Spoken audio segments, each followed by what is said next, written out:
കൊല്ലം പട്ടത്താനത്ത് മക്കളെ കൊലപ്പെടുത്തിയ അച്ഛൻ ജീവനൊടുക്കി. പട്ടത്താനം സ്വദേശി ജോസ് പ്രമോദ്, മക്കളായ ദേവനാരായണൻ, ദേവനന്ദ എന്നിവരാണ് വീട്ടിൽ മരിച്ച നിലയിൽ കണ്ടെത്തിയത്.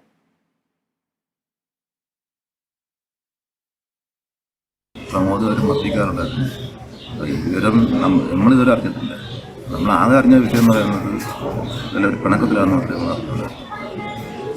പ്രമോദ് പറയുന്നത് കഴിഞ്ഞാൽ ലക്ഷ്മിക്ക് എന്തോ അടുപ്പമുണ്ടെന്ന്.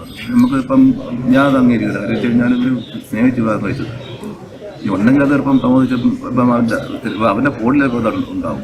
തെളിവ് പറഞ്ഞ കാര്യം എന്ന് പറയുന്നത് ലക്ഷ്മി ഇപ്പോൾ കുറച്ച് നാളായിട്ട് ലക്ഷ്മിയുടെ ഫോൺ പ്രമോദിനെ കാണിക്കാറില്ല. ലക്ഷ്മി അകത്ത് കയറുമ്പോഴത്തേക്ക് ഫോൺ ഓഫ് ചെയ്തിട്ട് തന്നെ ഫോൺ കൊണ്ടൊക്കെ അകത്തുണ്ട്. ഇപ്പോൾ കഴിഞ്ഞ ഒരു വർഷമായിട്ട് വർഷത്തിന് മുമ്പാന്ന് തോന്നുന്നു ലക്ഷ്മിയുടെ ഫോണൊക്കെ എടുത്തിട്ട് കത്തിയിട്ട് പൊട്ടിച്ചായിരുന്നു.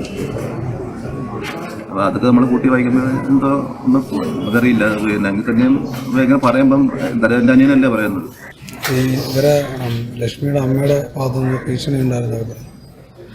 ഇത് ഇവരുടെ പ്രണയഭാഗമായിരുന്നു. അതിന് തൊട്ടേ ഭീഷണി എന്ന് പറയുന്നത്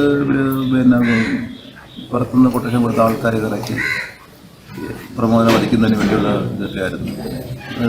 ഒരു സിനിമ സ്റ്റൈലിലായിരുന്നു അന്നത്തെ കാര്യങ്ങളൊക്കെ നടന്നത്. പ്രമോദിന്റെ കൂട്ടുകാരാണ് പല ഭാഗങ്ങളിൽ നിന്നും അന്വേഷിച്ചത്. പ്രമോദ് ബോൾഡ എന്ത് കാര്യത്തിൽ നേരിടുന്നതാണ്. പക്ഷേ അപ്പോൾ ഇങ്ങനെ കാണിക്കണമെങ്കിൽ അവൻ കുറേ നാളായിട്ട് സഹിക്കുന്നതായിരിക്കും. അല്ലാതെ അങ്ങനെ ചെയ്യുന്നതല്ല.